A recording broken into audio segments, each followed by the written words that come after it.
Aujourd'hui, c'est l'heure d'une toute nouvelle interview avec un tout nouveau pilote qui a répondu à quelques questions que je lui ai posées. Vous l'avez vu dans le titre, c'est l'un des pilotes de Formule 4 française en 2024, Romeo Leurs, qui est le nouvel invité sur la chaîne. Bref, n'oubliez pas de liker, partager, commenter et surtout vous abonner à la chaîne, c'est très important. Et nous, on est parti pour l'interview. Bonjour à tous, je m'appelle Roméo Leurs, je suis pilote F4 France à la FFSA Academy.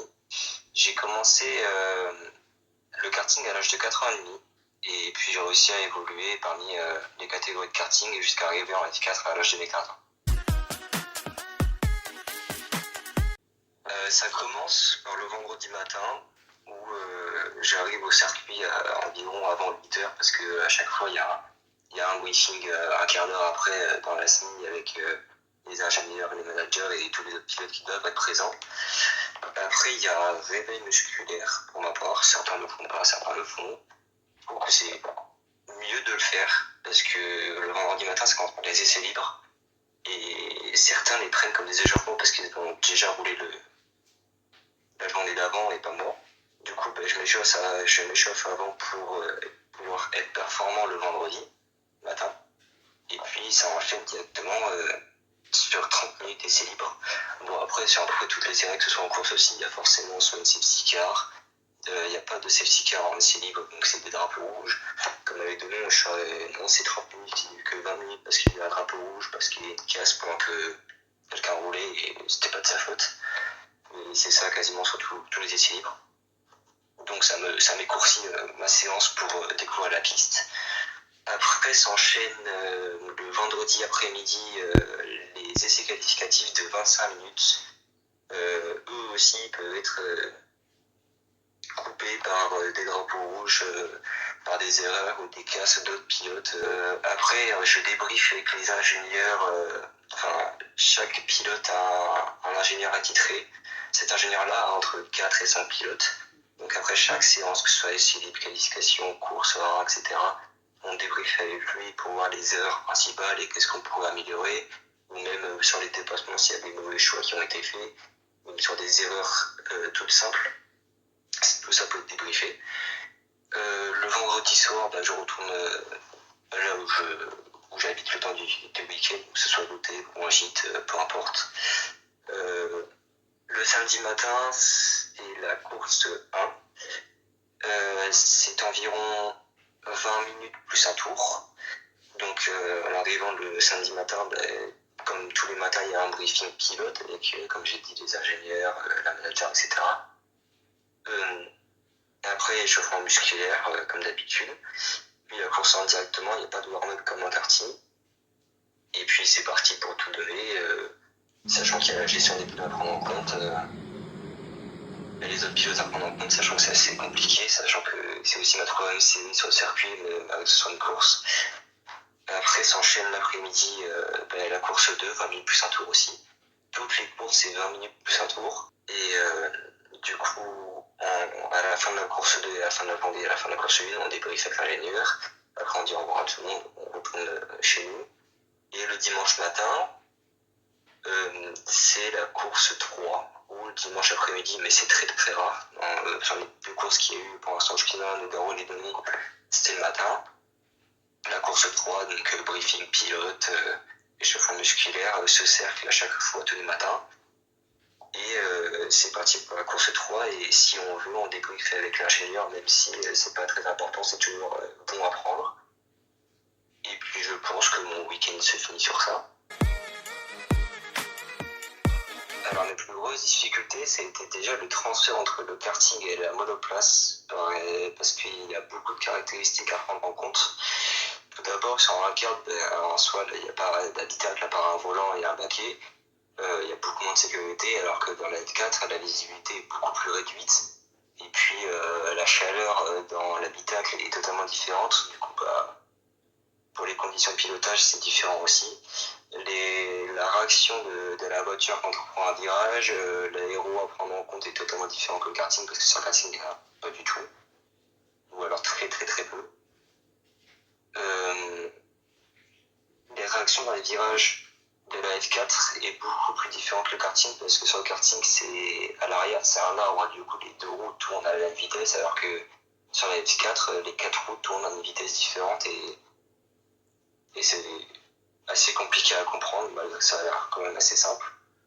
La puissance aussi, comparé au karting, donc le patinage, même le freinage pour les blocages, c'est beaucoup plus facile de bloquer en F4 qu'en karting, je trouve.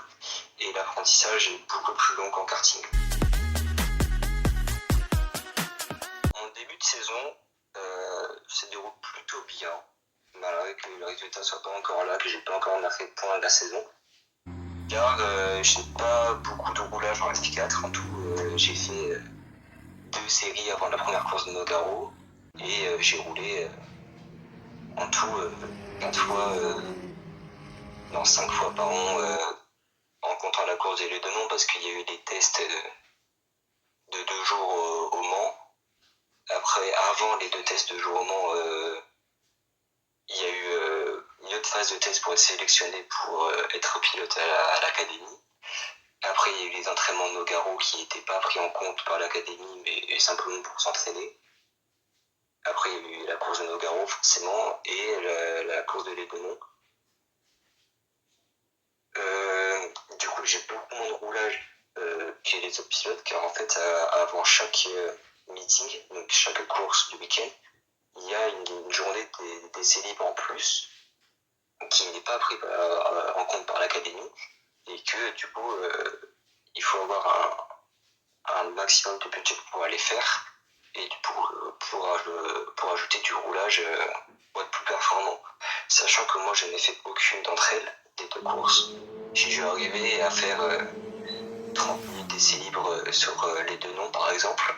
Et du coup, pour ma deuxième séance sur le circuit, en découverte, faire des qualifications pour me placer pour tous les départs de chaque course. Donc, à chaque fois, j'ai effectué des remontées assez satisfaisantes, malgré qu'il y ait une seule course, la course de Lédonnon, où j'ai cassé mon élan et j'ai dû rentrer au stand et j'ai tout perdu alors que j'ai pu remonter de 5-6 places déjà. Il n'y a aucune course où j'ai été insatisfait parce que j'ai toujours réussi à prendre des positions par rapport à celle de départ.